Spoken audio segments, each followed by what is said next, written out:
Amen.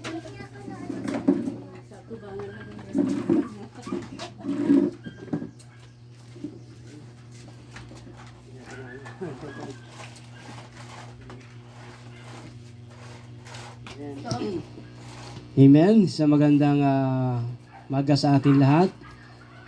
Patuloy nating pasalamatan ng Diyos sa kanyang kabutihan at kadakilaan. Dahil ang Diyos na ating pong pinaglilingkuran ay hindi nagbabago noon, ngayon at magpakailanman. Sa araw po na ito, kung tayo po meron pong Bible, basahin po natin ang aklat po ng awit, Book of Psalms 133 verse 1. Isang verse lang po. Sabi po dito, napakaligaya at kahanghanga sa ating pagmasid, ang nagkakaisa laging sama-sama na magkakapatid. Amen. Pagpalain po ng Diyos ng kanyang mga salita, tayo manalangin po. Minsan pa, O God, kami po ay nagpasalamat sa araw nito dahil dinako mo kami dito sa lugar na ito. At meron kang gagawin, Panginoon, sa aming kalagitnaan sa oras na ito. Kaya hindi po kumaga ang araw nito, Panginoon, ay tinalaga mo para sa iyo, Panginoon. Kaya alam ko na ni-expect mo na ang mga anak mo ay nadito, nagsasama-sama para magpuri at magpasalamat sa iyong kabutihan. Kaya sa araw na ito, Panginoon, as we listen to your word, tuloy mong bubuksan ang aming mga puso't isipan sa mga word of God na aming pumapakinggan. Ano man yung mga hadlang, we pray na ito ay in Jesus' name na walang mga istorbo na sa aming pagkikinig, Panginoon. Pagkos na nung kami nakatuon at makikinig ng iyong mga salita. Salamat po, Panginoon, sa presensya mo. Ito pong aming dalangin sa pangalan ni Jesus. Amen and amen. So, pawagat po ng ating mensahe sa umaga ito, Christian Unity. Pagkakaisa ng mga bawat mananampalataya o mga anak ng Panginoon. Ang lagi nilang halimbawa sa pagkakaisa yung di po ba, yung walis, di po ba? Ito natin pag pinagsama-sama mo yung tingting, malaki ang kanyang pakinabang, malaki ang kanyang nagagawa pag sama-sama sila. Pero kung isa lang siya, nahihirapan siya na gawin yung kanyang yung trabaho, kanyang trabaho. Wala siyang ma-accomplish pag siya mag-isa lang. Pero pag sama-sama yung walis, madaling matatapos yung yung gawain. So, yun ang kanilang isang ilustrasyon na madalas nating mapakinggan about sa pagkakaisa. Siguro dito, pansinin natin muna itong verse sa Psalms 133. Sabi nito, napakaligaya at kahanghanga sa ating pagmasid ang nagkakaisa at laging sama-sama na magkakapatid. Una, pansinin natin yung napakaligaya. Sa English, ito ay good. How good it is. Napakaligaya or magandang tingnan. Kasi ang Diyos, na lulugod po ang Diyos pag yung tayo nagkakasama-sama, nagkakaisa. Kasi ito yung gusto ng Diyos na makita sa kanyang mga anak po na nagkakaisa nga tayo para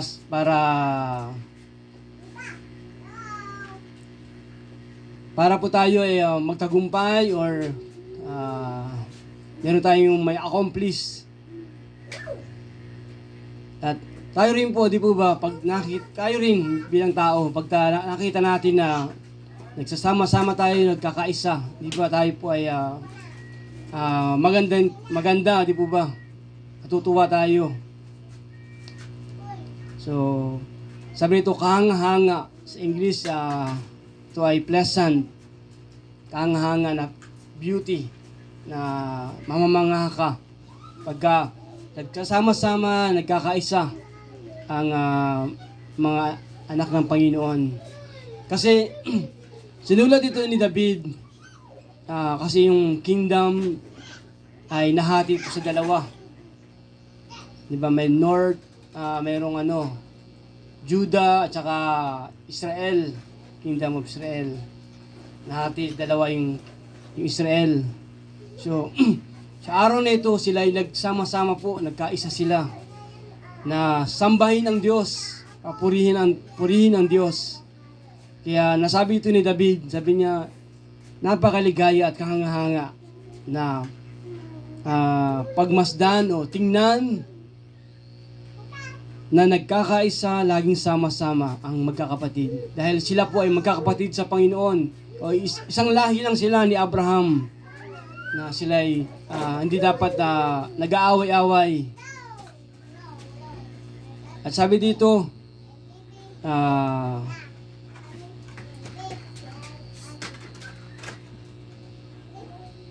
nagsasama-sama ang magkakapatid. Yan. O, yung magkakapatid. Parang reunion, di po ba sa ating panahon, reunion.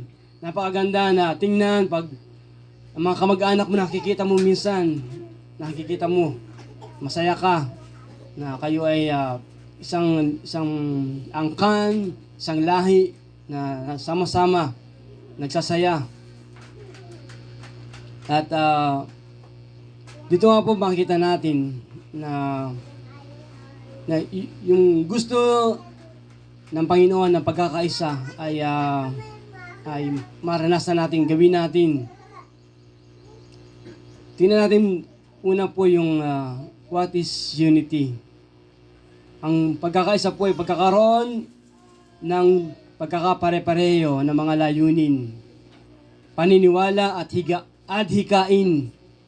So, pagkakaroon ng pare-parehong mga layunin, paniniwala at adhikain.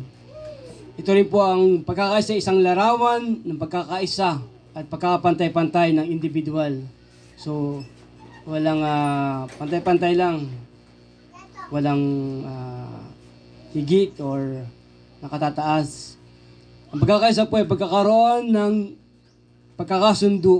pagkakasunduan at kooperasyon na matupad ang mga layunin at pag-unlad. So, ito yung kanilang nasa isipan nila na gustong gawin o mangyari. Na ito yung pagkakasunduan natin, magkakaisa tayo dito para ito ay magkaroon ng katuparan. Pagbuo ng malakas at matatag na samahan. So, pag tayo nagsasama-sama, lalakas tayo, magiging matatag yung ating grupo o samahan. So, ito po yung pagkakaisa na nais na dapat maranasan natin o ating i-apply o gawin natin bilang mga naniniwala, kumikilala sa Panginoon. Siguro tanong natin, bakit natin kailangan ng pagkakaisa?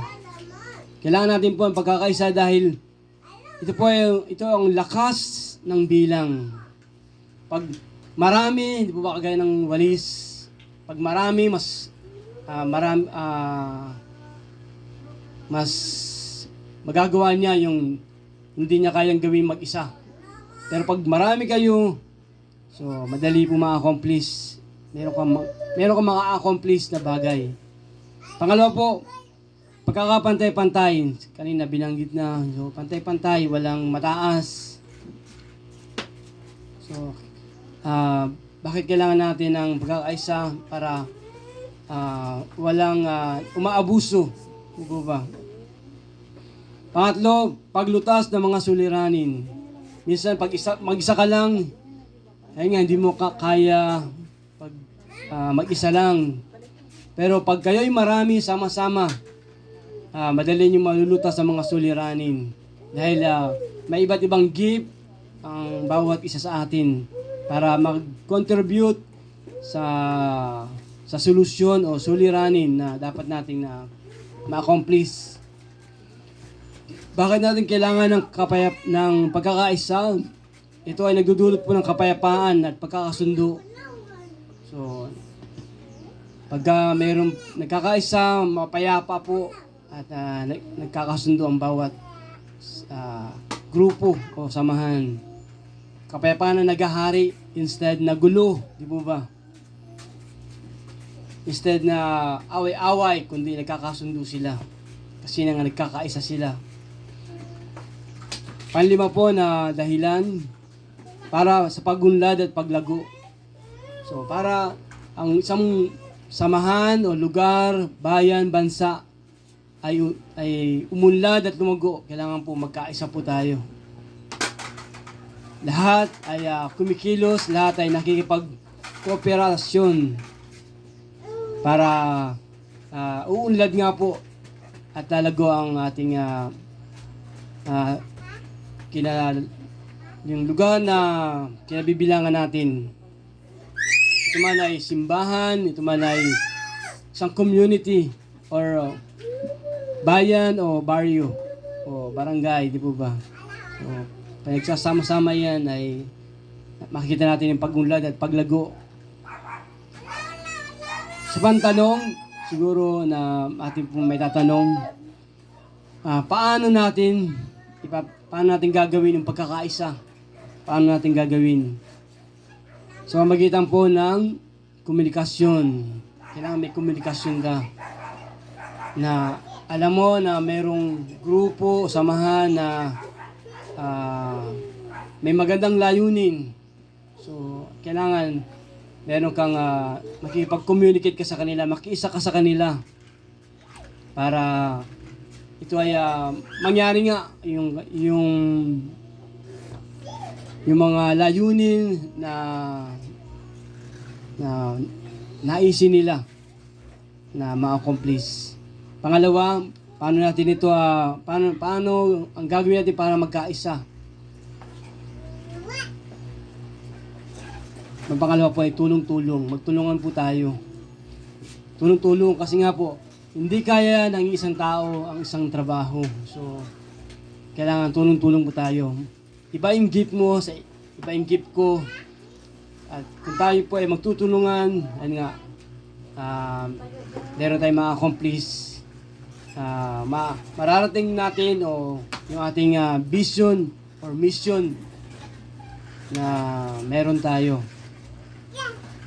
Pagkakaroon ng layunin. So, kailangan mayroong goal, vision and goal. So, ito yung target natin para ma-achieve natin o magawa natin yung kaya ka makikiisa or kasi meron silang layunin. So, gaya sa atin po, ang layunin natin ay to spread the gospel o ibahagi ang magandang balita natin Panginoon. So, ito yung isang layunin natin na tinuturo rin ng Bible na i-share ang Word of God, ang magandang balita sa lahat ng tao, sa lahat ng dako. So bawat isa ay inaasahan na sumuporta or makilahok para ito ay magkaroon ng mangyari. So, Christian unity, pagkakaisa ng Kristiyano. Ang Diyos nga po ay natutuwa pag ito ay nangyayari or pinapractice ng mga anak niya. Pero paano kaya po kung walang unity? Paano kung walang pagkakaisa? Ano po kaya mangyayari pag walang pagkakaisa ang mga tao? Di po ba magkakaroon ng division? Kagaya sa Book of Corinth, sa Corinthian Church. Sabi ni Pablo doon, nagkakagulo sila. Sabi ni Pablo, yung iba kay Apollos, yung iba kay Pedro, yung iba kay Pablo, yung iba kay Jesus. Sabi niya, nakahati ba si Jesus? Si Pablo ba ang si Pablo ba ang ipinako sa krus? So nagagalit si Pablo, bakit nagkakaroon ng division ang church ng Corinthian? So ganun po, what if walang pagkakaisa, nagkakaroon ng division? Magkakaaway-away, magpapagalingan, di po ba? So ating pong pinag-aaralan po natin ito para ito ay may apply po natin as a Christian na susunod tayo sa Bible po, panuntunan ng Bible. At meron po tatlo na nakikita po dito. Yung acronym ko po yung one. Una po yung O as oneness of all believer. Pagkakaisa ng lahat ng manampalataya. So, kailangan po nga na bilang manampalataya tayo po ay magkaroon po ng pagkakaisa. Magkaisa tayo. As long na si Jesus o ang Diyos ang tinataas, ang kinikilala. Gagawin ito para sa glory ng Panginoon. Tayo po ay mag-join, makiisa. Oneness of all believer. Pangalawa po, letter N, need to practice of all believer. Kailangan nga po na ito ay ginagawa, nakikita ng mga mananampalataya.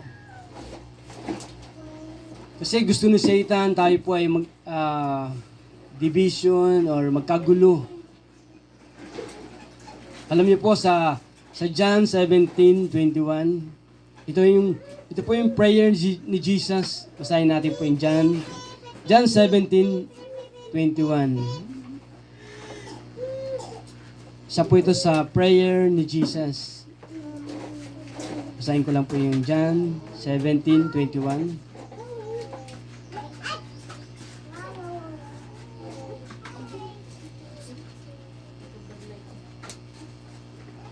Sabi po dito sa John 17:21. Sabi niya, Ama,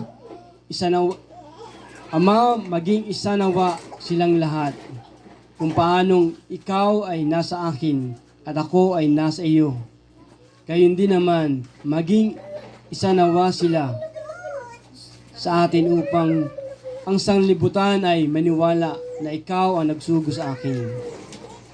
So, nakita po natin, this is the prayer of Jesus na magkaisa po kung paano ang si Jesus at ang Ama ay iisa. So, ang gusto niya makita na lahat ng mga susunod sa Kanya, maniniwala ay nagkakaisa rin. So, need to be practiced. Kailangan po ito ay gawin natin, yung pagkakaisa. Pangatlo po, essential for all believer. Kailangan talaga na kailangan siya na ginagawa ng mga mananampalataya yung pagkakaisa. Kasi nga, pagka nga tayo, kanina binanggit po natin, bakit tayo kailangan magkaisa? Di po ba? Para magkaroon ng kapayapaan at pagkakasundo. Di po ba? So, pag gagawin natin yun ang ating ma-accomplish. Magkakaroon ng kapayapaan, di po ba? At pag-unlad at paglago ng mga komunidad o samahan. So, essential for all believer. Kailangan natin itong gawin. Mahalaga na ginagawa ng mga anak ng Panginoon yung pagkakaisa. Tulong-tulong, sama-sama, di po ba? Na magkakapatid. Kasi pag hindi tayo magkapatid, di po ba? Mahirap pang makiisa. Pero kung kayo ay magkapatid, napakadali na kayo ay magkaisa. Kasi nga yung meron kayong one heart, one blood, di po ba? Isa yung layunin ninyo. Sabi po dito, many things are good which are not pleasant. May mga bagay puro na maganda pero hindi naman kaaya-aya.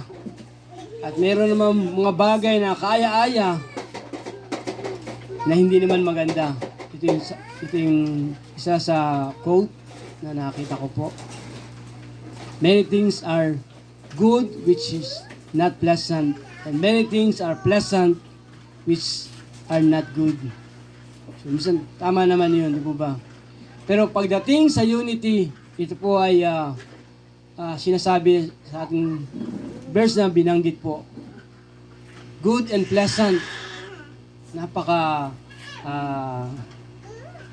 Napakasaya, napakainam, tingnan na ang mga anak ng Diyos, ang mga tao ay nagkakaisa, sama-sama, nagtutulungan.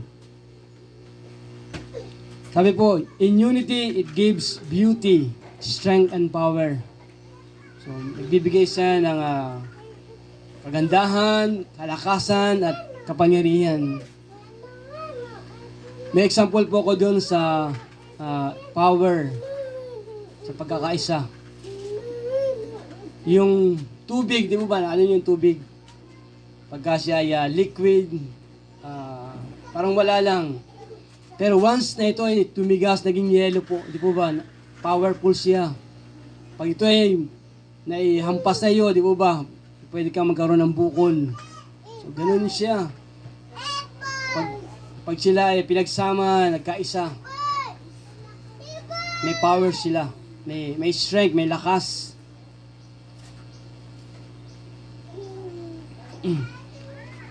At isa pa nakita ko po yung blessing of unity. Ano ba ang ganda ng ano yung benefit ng pagkakaisa? Number 1, victory. Tagumpay, magtatagumpay po tayo sa ating mga ninanais, mga layunin natin adhikain. Pangalawa, God's presence. Nadin yung presence ng Panginoon pag tayo po ay nagkakaisa. Kasi ang Diyos nalulugod na tayo po ay nagkakaisa. Then, pangatlo, the Holy Spirit revival. Naalala niyo po yung Acts chapter 2. Nagsama-sama yung mga anak ng Panginoon. At sila ay, tapos po sila ng Banal na Espiritu. Nung sila ay nagsama-sama, nagkaroon po ng revival. Sila po ay napalakas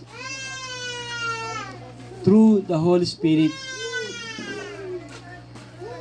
So ito po yung blessing ng pagkakaisa. Pag ito po ay na-experience natin o ginawa natin po. So, Christian unity. So, kung paano ito po ay prayer ni Jesus, nawa po ito rin po yung maging prayer natin. Lord, tulungan mo kami na ito ay magawa namin ang pagkakaisa.